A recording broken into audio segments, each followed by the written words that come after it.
በዛሬው ቀን ስለ ሙሽሪት አባት አሳዛኝ መረጃ ወጥቷል ማለት ነው። ሙሽሪትም እንደዚሁ በአባቷ ቀብር ላይ ያሳየችው ትዕይንት በርካቶችን በእንባ አራጭቷቸዋል። ለመሆኑ ግን የሙሽራዋ አባት ማን ነው? እንዴትስ ህይወቱ አለፈ? የሚለውን በዝርዝር ይዤ መጥቻለሁ። ሰላም ጤና ይስጥልኝ። ወደ የተከበራችሁ ቤተሰቦች እንዴት ናችሁ? ደህና ናችሁ? ይሄን ያለው እግዚአብሔር የተመሰገነ ይሁን። እናንተም በያላችሁበት ዓለም ቅርንጫፍ ሰላማችሁ በክርስቶስ ብዝት ትርፍርፍ በልኝ እያልኩኝ ዛሬ እንግዲህ ይዤላችሁ የመጣሁት መረጃ ከሰሞኑ እንግዲህ በሀገራችን በጣም መነጋገሪያ የነበሩት ሙሽሮች እንግዲህ ድል ባለ በሀገራችን ባህል ተሞሽረው በርካቶችንም አስደስተዋል። በሰርጉ ላይ እንግዲህ ከፍተኛ ባለስልጣናት ተገኝተዋል። ያው እንደሚታወቀው የዶክተር ወርቅነህ ልጅ ነው የሙሽሪት ባለቤት ተብሏል። እንግዲህ ሙሽሪት ሙሽራውን ባለቤት ናቸው።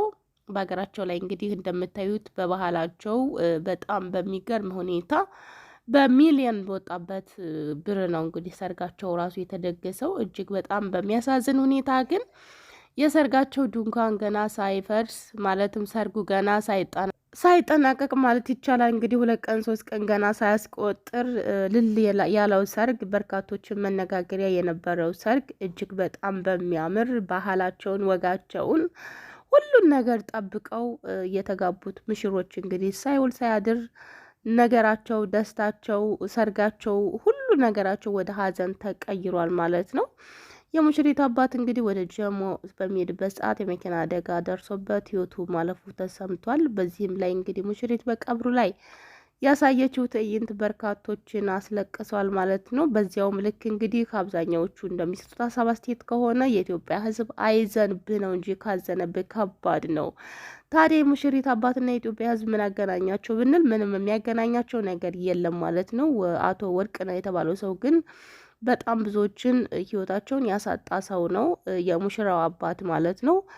በተመሳሳይ ወቅት እንግዲህ ልጁን በዚህ ሁኔታ ሲድር ደግሞ ያው ሌሎቹን ምስኪኖቹ ህይወታቸውን እየነጠቀ ልጁን በዚህ መልኩ ዳራ ብለው በርካቶች እንግዲህ ተቃውሟቸውን ማለትም የተሰማቸውን ሀሳብ አስተያየት ይሰጡ ነበር ማለት ነው። ስለ ወርቅነህ እውነት ለመነጋገር ወደ ፖለቲካው በጣም ርቀት ስላለኝ ቅርበትም ስለሌለኝ እኔ ማላቀውም ነበር። ነገሩ ምንድን ነው? ከሰርጉ ጀምሮ እንግዲህ ሰርጉ ሲጀመር በጣም መነጋገሪያ በሆነበት ሰዓት ራሱ ያው ብዙም ስለማላቃቸው ማለትም ስለማላቀው እሱን ወርቅነህን ተብዬውን ብዙም እንትን አልነበርኩም። ዛሬ ግን ብዙዎች እንግዲህ ሀሳብ አስተያየታቸውን በሚሰጡበት ሰዓት የሙሽሪት አባት ከነሱ ጋር እንግዲህ በመጋባታቸው ነው እንጂ የሙሽሪት አባት በጣም ምስኪን ምንም ማለትም ፖለቲካ ውስጥ ያለ ሰው አይደለም ማለት ነው። ነገር ግን ከወርቅነህ ጋር አያይዘው በርካቶች የኢትዮጵያ ሕዝብ ያዘነበት ሰርግ ሲጀመር መቼም አይሳካም እንደዚህ የኢትዮጵያን በጣም ብዙ የሚናገሩ ሰዎች አሉና በጣም ነው የሚያሳዝነው። ሰው በዚህ ሰዓት እንደዚህ ሀዝና ምንም ቢሆን እነሱ ንክኪ የላቸውም። ገና ለገና የወርቅነህ ልጅም እንኳን ቢሆን ምንም ጥያቄ ውስጥ ይገባል ብዬ አላስብም። እዚህ ጉዳይ ውስጥ አይመለከተውም። አባትየው የራሱ የሆነ ስብዕና የራሱ የሆነ ማንነት በቃ እኔ በጣም መጥፎ ብሆን ልጆችን አልወክልም።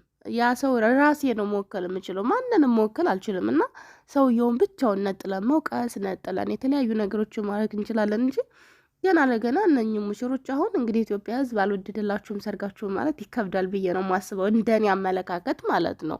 እንዴት ነው ማንወዳቸው? እነኚህ ልጆች ልጆቻችን ናቸው፣ ወገኖቻችን ናቸው። ደስታቸው ደስታችን ነው። ፈጣሪ ትዳራቸውን ይባርክ። እንደዚህ አይነት ችግር ደግሞ ውጣ ውረድ በእነሱ ቤት ብቻ አይደለም የተጀመረው፣ ከዚህም በፊት በሀገራችን ላይ በጣም ብዙ ጊዜ ተፈጽሞ ያውቃል ማለት ነው።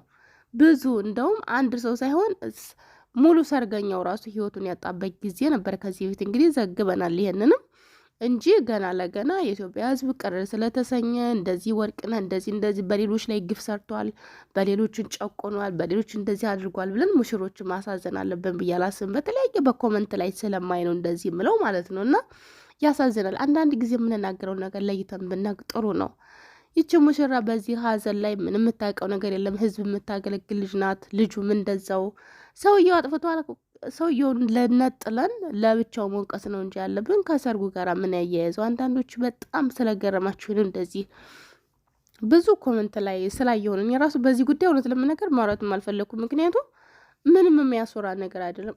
ግን አንዳንዶቻቸውን በጣም ስለገረማችሁ ነው። እዚህ አባትየው ባጠፋው ሙሽሪታውን በዚህ ሀዘን ውስጥ ሆና የተለያየ ኮመንት ሀሳብ አስተያየት የምሰጡ ሰዎች በቃ እንደዚህ ነው በዚህ ምክንያት ነው ከዚህ በጣም ብዙ ሰዎችን እያየው በጣም የተገረምኩት ማለት ነው። እና ብናስተውል ጥሩ ነው። ምክንያቱም ነገ በቤታችን ቢመጣስ እንደዚህ አይነት ነገር በእኛ ቤት ቢደረግስ እናንተ ልባችሁ ተሰብሮ ሌላ ሰው መጥቶ ደግሞ እንደዚህ ነው ቢላችሁ ደስ ይላል? ደስ አይልም። በጣም ነው የሚደብረው የሚያስጠላው። እና ብናስተውል ጥሩ ነው ማለት ነው። እዚህ ጋር የሙሽሪት አባት ምንም ያደረገው ነገር የለም፣ አይመለከተውም ይሄ ጉዳይ። እና እንዲህ ከሆነ የፈጣሪ ስራ ነው፣ ይህ አጋጣሚ ነው። በቃ ብዙ ሰዎች ሰርገኞች ሚዜዎቻቸው እስከነ ሰርገኞቻቸው ሞቱ ሲባሉ እንሰማለን። ከዚህ ብዙ ታሪክ እንሰማለን። እና ይሄንን ነገር ከዚህ ጋር እንደው እንዴት አድርገን እንደምናጠላልፈው ግራ ግብት ነው የሚለው። በጣም ነው የሚያሳዝነው። ልቦና ይስጠለውላችንም። ለሙሽሪት ፈጣሪ መጽናናቱን ይስጣት። በጣም ነው ያስደሰተችኝ። ባህሏን ወጓን ጠብቃ በጣም በሚገርም ሁኔታ ነበር ሰርጋቸውን እውነት ለመነጋገር አይቼዋለሁ ቪዲዮዋቸውን። እና በጣም ደስ የሚሉ ጥንዶች ናቸው። ፈጣሪ ትዳራቸውን የአብርሃምና የሳራ ያድርግላቸው። እንደዚሁም ደግሞ ላዘኑ በሙሉ መጽናናትን ይስጣቸው። በጣም ነው የሚያሳዝነው። ፈጣሪ ከእንደዚህ አይነት ሀዘን ይሰውረን። እውነት ደስታችንን ገና በደንብ እንኳን ሳናጣጥም እንደዚህ አይነት ሀዘን ሲመጣ በጣም ይከብዳል። አገራችን ላይ የመኪና አደጋ የብዙዎችን ሕይወት እየቀጠፈ ነው ያለው። በጣም ነው የሚያሳዝነው። ሀገራችን ላይ አሁን በኮሪደር ልማት ምናምን የሚባሉ ነገሮች አሉ። እነሱ ላይ አሁን መኪና ተሳስተው እንኳን ትንሽ መኪና ነዱበት ተብሎ ባለፈው እንግዲህ ሰርገኞች ናቸው ተብሎ መኪናውን ያከራየው ሰው ነው በኮሪደር ልማቱ ላይ መኪና ሲነዳ የነበረው በእግረኞች መንገድ ላይ ማለት ነው። እንግዲህ 100 ብር ተቀጣ ተብሎ እስከነ ትኬቱ እስከከፈለበት ድረስ ነው ጉርሻ ፖስት አድርጎት የነበረው። እና በጣም ነው የተገረምኩት። የሰው ህይወት እንደዚህ ሲጠፋ ለሹፌሮች የሆነ እርምጃ የሆነ ቅጣት አይተላለፍባቸውም። ኢንሹራንስ እንኳን እኮ የለም፣ ገጭተው ኢንሹራንስ እንኳን የሌላቸው ሰዎች አሉና እንደዚህ የሰው ህይወት በሚቀጠፍበት ግን ምንም ዋስትና የለውም። የሰው ልጅ እንደዚህ ሆና ተገደለች፣ እንደዚህ ሆኑ ሞተ፣ እንደዚህ ሆኑ ምናምን እንባላለን ግን ዋስትና የለውም። ለምን መኪና ላይ ባለፈው ራሱ መንገድ ላይ የፋሲካ ጊዜ ወደ 50 በሬዎች በእግረኛ መንገድ ላይ ሄደዋል ተብለው እንግዲህ ወደ 63,000 ነው።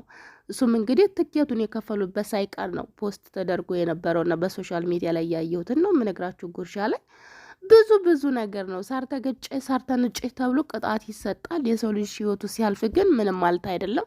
ሀገራችን ላይ ለምን በጣም የመኪና አደጋ አንዳንድ ሾፌሮች አሁን ባለፈው እንግዲህ ጉርሻ ላይ ያየሁት ተነስቶ እየጨፈረ ነው ሲኖትራክ ይነዳ የነበረው እና በጣም ትገርምኩት በወቅት ያንን ሾፌር አይችና በቃ እንዴት እንደሚያደርገው እኔ እንጃ። ፈጣሪ ሆይ አሁን የሆነ ሰው ቢገጭ እኮ ያ የሚገጨው ሰው እኮ ቤተሰብ አለው፣ ልጅ አለው፣ የሚያስተዳድረው የራሱ የሆነ ኃላፊነት ያለበት ሰው ነው የሚገጨው። የሆነ ነገር የሚያደርገው ሰው እሱ የተወሰነ ወር ታስሮ ይፈታልና ምንድን ነው ዋስትናው? ለምንድን ነው ጠበቅ ያለ ህግ የማይኖረው? ሀገራችን ላይ በብዙ ሁኔታ የሰዎች ነፍስ በአንድም በሌላ እየጠፋ ስናይ በጣም ነው የሚያሳዝነው። ለማንኛውም እንግዲህ ፈጣሪ ለመላው የሙሽሪት ቤተሰቦች እንደዚሁ ለሙሽሪት መጽናናትን ይስጣቸው። በጣም ነው የሚያሳዝነው። ለሞቱትም እንግዲህ አባታችን ነፍሳቸውን በአጸደ ገነት ያሳርፍ ነው የምለው። እንግዲህ ቤተሰቦች በድጋሚ እስከምንገናኝ ሰላማችሁ ይብዛ።